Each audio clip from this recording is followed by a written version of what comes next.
ዱንያ ተመቸንም አልተመቸንም በሞት ይጠናቀቃል። አኺራ ግን ኻሊዲነ ፊሃ ሁለቱም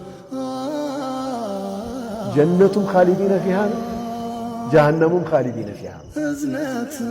ለየትኛውም ቅድሚያ መስጠት እንዳለበት አቅል ያለው ሰው ያውቃል።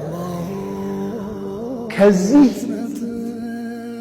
የሚያስወጣን አታላይ ነገር ላይ ንቁ መሆን ይጠይቃል ማለት ነው። ምንድነው የቅዛ ይፈልጋል፣ መንቃት ይፈልጋል። ወዴት ነው እየሄድኩ ያለው?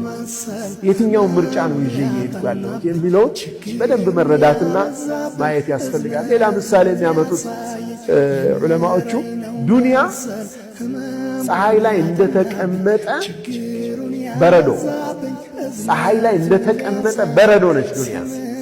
በቃ እየቀለጠች የምትጠፋ። አኺራ ደግሞ ጀውሃር